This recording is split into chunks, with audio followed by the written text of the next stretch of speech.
Hello, my friends, and welcome back. Thank you very much for being with me again today. As you know, the Russians pointed the finger at the Ukrainians, and not only for the alleged involvement in the attacks of the Crocus concert hall near Moscow. The Ukrainians said, denied any responsibility. The Americans, obviously, they already knew it was not the Ukrainians. How, I don't know, but nevertheless. And the narrative is that the ISIS are responsible. Okay, well, the issue here is Moscow continues to claim that and attach the word terrorism or terrorist to the guys in Kiev. We have here a situation where Russia demands the extradition of Ukraine Security Services chief, the guy who the Russians claim organized or at least helped those criminals conduct that terrorist attack on the Crocus concert hall. So we have about 6 articles here, 4 related to the Russia's official demand for the extradition of the Ukraine Security Services chief. And the other ones, the other 2 articles that I have are one with the arrest warrant issued by a Moscow court, and the other one is with this Ukraine Security Services chief statements regarding some Ukrainians, which to me sounds like a terrorist threat. All right, let's move to the first article. Russia Today. This is the 31st of March 2024. Moscow demands that Kiev surrender terrorism suspects, plural. Russia has insisted that Ukraine hand over those it believes were involved in terrorist attacks, including its spy chief. Moscow has demanded that Ukraine surrender everyone in the country it suspects of terrorism, including Kiev's domestic spy agency boss Vasily Malyuk, and to immediately stop supporting any related activities such as individuals and groups undertake, and Russian Foreign Minister announced on Sunday. Obviously, the Ukrainians are going to show the Russians the finger, the middle finger, that is, because what do you think will happen? The ministry said it had officially contacted Kiev with the demands under the UN-adopted International Convention for the Suppression of Terrorist Bombings and International Convention for the Suppression of the Financing of Terrorism. The demands include the, and I'm quoting, immediate arrest and extradition of all the suspects which Moscow has identified and linked to the recent terrorist attacks against Russia. All right, so that's the first article. Second one is from Sputnik. And Russia demands that Ukraine arrests Secret Service head for terrorist attacks. And the same thing here, I'm quoting, the Russian Foreign Ministry conveyed to the Ukrainian authorities demands under the international for the immediate arrest and handover of all persons involved in these terrorist attacks. Okay, and it says the list of wanted people includes Malyuk, who admitted on March 25th to have been involved in organizing the Crimean Bridge explosion and revealed details of several other terrorist attacks in Russia. The Russian Foreign Ministry also demanded that Kiev stop any support of terrorism and compensate the victims for the damage. Nothing will come out of this. Next one. This we have from Reuters. Here, Russia seeks extradition of Ukraine Security Service head. Ukraine rejects demand. No shit. Okay. So the same thing here says SBU immediately dismissed the Russian demand as pointless and said the Russian ministry had, forgotten that Kremlin leader Vladimir Putin was a subject of an international arrest warrant. Well, international arrest warrant, that's a club who organized itself as an international court. Like you have, for instance, a trucking company, and it's called itself the International GG Trucking Company, and it operates in, let's say, United States of America and Canada and, let's say, Mexico. So we have 3 countries it's international already. Now, it has its own jurisdiction over these 3 countries, but it's not something that, let's say, a truck driver in Bangladesh should give a shit about. Correct? Correct. So that is the international arrest warrant that Putin was issued by this club that Russia is outside of, United States is outside of, many other countries, China is outside of, so China, United States, and Russia are together in this one, and not only. So again, you can say that it's a club, and the club decided that. Good for you, fuck off. So again, no problem, you can issue how many warrants you want. The same with Russia. They can issue how many warrants they want towards the Ukrainian spy chief, domestic spy chief. They will not do shit about it. Now, let's move on to the next article, which comes from Ukrainska Pravda. Terrorist state demands extradition of, and I'm quoting, terrorists, including head of Ukraine Security Service. So Russia's Ministry of Foreign Affairs has claimed that the evidence of, and I'm quoting, all the recent terrorist attacks against Russia, including the shooting of the Crocus City Hall in Moscow Oblast on March 22nd, supposedly points to Ukraine. Russia is therefore demanding that the individuals who are allegedly involved should be extradited, including Vasily Malyuk, head of the Security Service of Ukraine SSU, for blowing up the Crimean Bridge. And then we have this. This is Malyuk right there. And this is a picture posted by the Telegraph. Ukrainians who help Russia face being assassinated. Says Kiev security chief. Vasily Malyuk. So this is for 4 days ago. So this lad says, if you help Moscow, we will do this to you. Like a mob boss. All right. Now you can say, well, I mean, it's a war and all that. Yeah, but you see, even in a war, you still allow the courts to do their job, don't you?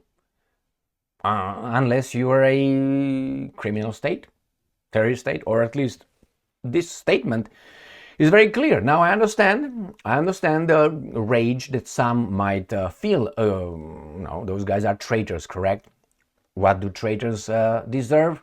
Well, then if they deserve what I think you might think they deserve, and I think traitors deserve that, then think about people who defected, left Russia, and they were considered traitors, and left to Moscow, let's say. Considered, labeled as traitors, because they, did they deserve what Malyuk thinks those guys deserve? Because obviously those guys who fled and left to London, they are obviously helping a foreign country against their own country. Therefore, they're traitors. So should Russia say that? Imagine the Russians would have said, yeah, that guy poisoned with plutonium, or what, that guy did this, or what, they were traitors, and we're gonna take care of all of them. What do you think the world community will say about it? World community being about 3 countries, United States, Great Britain, and 2 other weasels or something.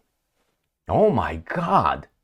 Now, do you think it's not a war behind the scenes between these countries, like United States and its weasel countries against Russia, or Russia against all these guys? That's a war. Do you think that these guys, if they catch a spy somewhere, do you think they're going to put him in front of a court?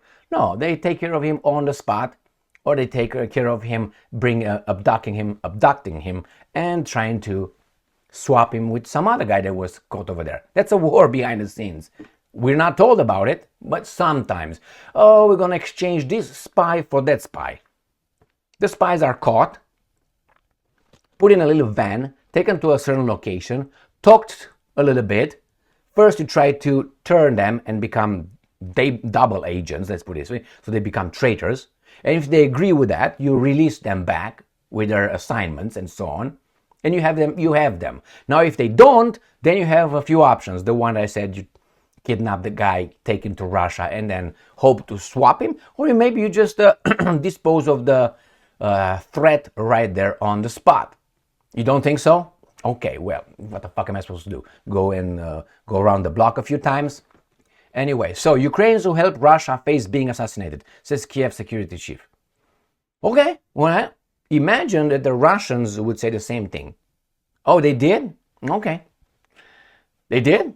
Now, what does that mean? That means I'm threatening you. I want you to change your behavior by threatening you that this is what I'm going to do. It's a war after all, right? Legitimate? All right, let's move to the last article here that comes from Sputnik. And this is an older article from the 26th of March.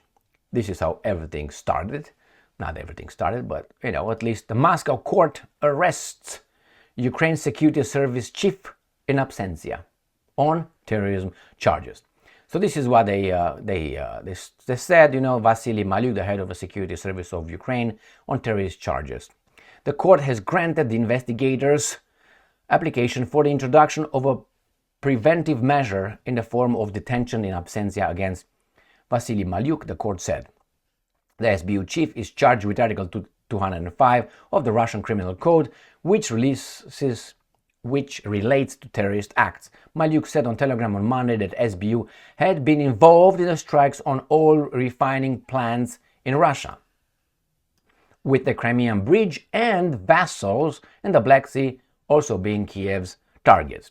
Now, Crimean Bridge, I think that's a civilian infrastructure, but the Ukrainians say that's illegally built. That's for me, it's an idiotic statement. I will explain why. Refining plants, refining plants. They've been bombed since a long time ago. If you remember, the Allies bombed the Romanian Ploiești oil, how do you call it, rigs or whatever you call them, pumps, oil fields of Ploiești, and to stop the Germans fuel their tanks and whatever they got the oil from Romania. So you may say, well, that's legitimate. Vessels in the Black Sea, that's legitimate, right? Now, Crimean Bridge, let's talk about Crimean Bridge. Crimean Bridge is used mostly by civilians, could be used by the military, could be used, but so can be the roads in a city, or the food produced at a food plant, like chicken plant. Are you gonna destroy that plant because the chicken could be used to feed the military, which will kill the? Okay, then you say, well, air. The soldiers use air, chemical attack. All right, let's say they use water, destroy or poison the water facilities, the treatment plants or anything like that. How far do you go with this? And you think, okay, well, the civilians are actually actively supporting the military by producing things for these guys, like rounds and all. You hit them in their houses.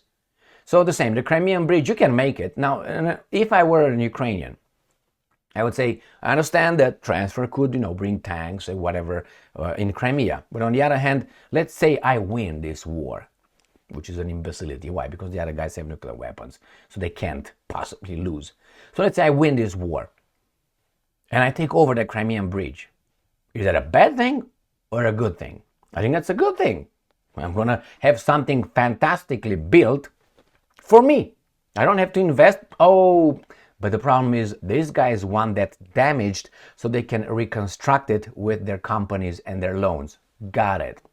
Could that be? No. So again, this guy was issued an arrest warrant. Nothing will happen.